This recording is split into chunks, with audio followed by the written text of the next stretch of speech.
Two giant figures in American government passed away this week. Former Supreme Court Justice Sandra Day O'Connor was the first woman to serve on the Supreme Court. She was 93. Also this week, former Secretary of State Henry Kissinger passed away at the age of 100.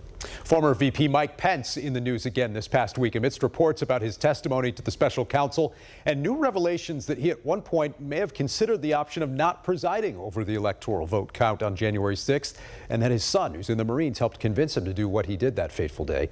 Meantime, Pence and his daughter recently wrote a book together, and we had them both here in our studio last week to talk about their family and about Pence's decision here in recent weeks to drop out of the race for president.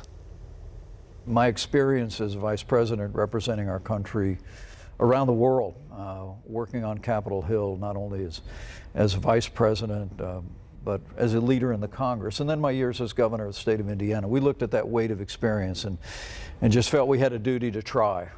But over time, it became clear to us, the Bible says there's a time for every purpose under heaven, and we just came to the conclusion this was not our time, and made a decision to step aside. But no regrets. We had an extraordinary experience in that campaign for president, but I have to tell you, to be honest, it's good to be back home again in Indiana.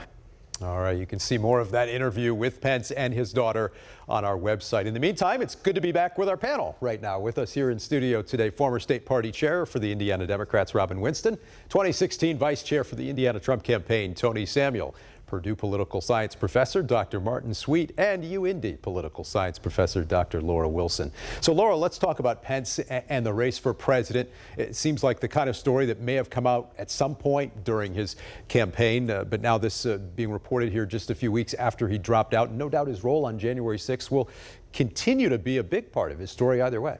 I think it will, and it will always and continue to be a part of his legacy too. What he did as vice president, in this case, what he might have originally intended to do versus what he ultimately did.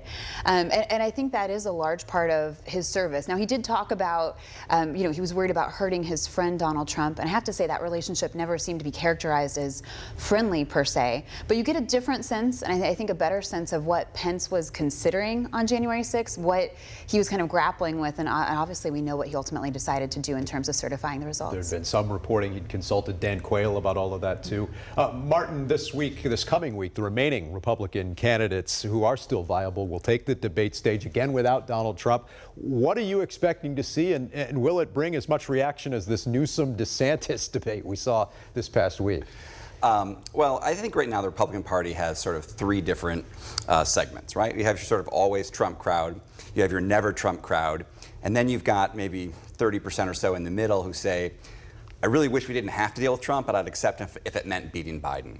And the question is, can either Haley or DeSantis make a coalition of those last two groups, right? Can they somehow get together?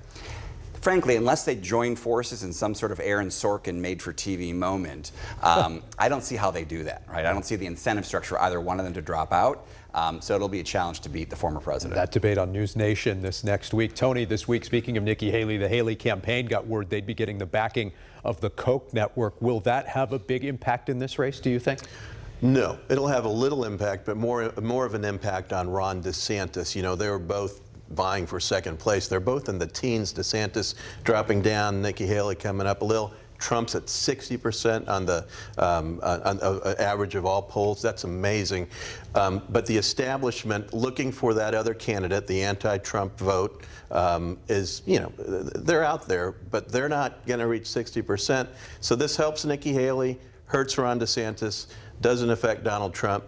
The average American voter focuses more on the issues, and they know what Donald Trump has accomplished, and they don't trust Nikki Haley and the backing of these establishment organizations. Robin, how do you see all of this from across the aisle, and what did you make of Gavin Newsom's debate performance, as some perhaps in your party look to him for the future or even the present as a potential candidate? Well, first off, I don't think any Republican ever would reject Coke Cash. I mean, they seem to have liked it all these years. Now, all of a sudden, because it's against Donald Trump, people don't want to be affiliated with it. That's a big voters. I understand that, but that's a big. The voters will see a lot more Nikki Haley thanks to the Coke Cash. As far as it relates to Gavin Newsom, I get something from him every day. And he showed the kind of statesman that he could be in the future, and he took on DeSantis in DeSantis' strength and did a great job last night. And he did it on Fox, which is even better. So I think Nikki Haley is the big winner from last night's debate, quite frankly. From the debate, this past week. Okay, we'll see. Laura, let's talk now about some of the races here in Indiana this coming year, including this race for Attorney General. We had Destiny Wells on earlier in the program. We also learned this week of the latest investigation that Todd Rokita is now facing. No doubt that will be a big part of her campaign against Rokita next year. Well, if we didn't already lack for exciting political races in Indiana, we can just add one more to the list. You have someone like Todd Rokita, obviously very controversial, but a well-known name. He's served in many positions in Indiana. And then with Destiny Scott Wells, like obviously a newcomer, but I think very successful even in her loss in terms of the Secretary of State's race. So in terms of what this is, I feel like it's the perfect pivot and a challenge really between old school, new school. Of course, you have the politics of party and ideology here too. And this is for a really important race in terms of Attorney General, someone that's very valuable for Indiana government. Martin, is this a winnable race for Democrats? They haven't won any statewide races in Indiana since 2012. Yeah, I mean, you'd need significant coattails to make this thing happen. You'd have to have Biden surge in Indiana, and I don't see that happening, right? I mean, Wells had a shot against Morales in the Secretary of State race, and she fell well short on that, right? Everyone thought that would be much closer than it really was. Rokita has his own baggage, so plausibly there's some path because of the uniqueness of who Todd Rokita is.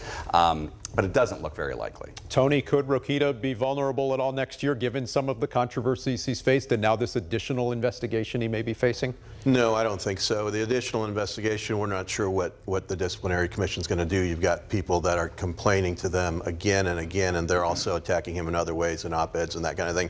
So that's going to continue, but he's a fighter and he's a true conservative, and the state is still a conservative state. And when you have a candidate at the top of the ticket like Donald Trump, and then a governor candidate that's going to come out of the primary, whoever it is, after spending $10 to $15 million for name ID, and not a very strong Democrat gubernatorial candidate, the AG candidate, Destiny Wells, does not have a chance, and she barely got 40% after raising almost $1 million against Secretary Morales. So, Robin, how does your party attack this race, given some of the troubles that Democrats have faced in the Hoosier State here in recent years? Well, I think you first mention who you're running against. And you talk about the fact that the Attorney General is using his time to defend Donald Trump in Colorado with other attorney generals. I don't think that has anything to do with Indiana, and he's using resources to do that. You talk about where he is on a woman's right to choose and protecting that. He went after a doctor. That's why he's being disciplined. One thing that people should remember, 2 Supreme Court justices said that the ruling was too lenient on him. Including the Chief Justice. Right. These are Republican-appointed Supreme Court justices. So what I'd say is what Mitch Daniels once said. Every once in a while you got to weed the garden. After 24 years of attorney generals that are Republicans, it's time to make a change. You know, it's often interesting in those general elections that involve candidates for governor and attorney general. In a lot of recent races, we've seen that attorney general end up with more votes overall than the governor in some of those recent races. We'll see what happens next year. Coming up next, expanding Indiana's interstates, how state lawmakers want to make them 3 lanes from one side of the state to the other. That's next.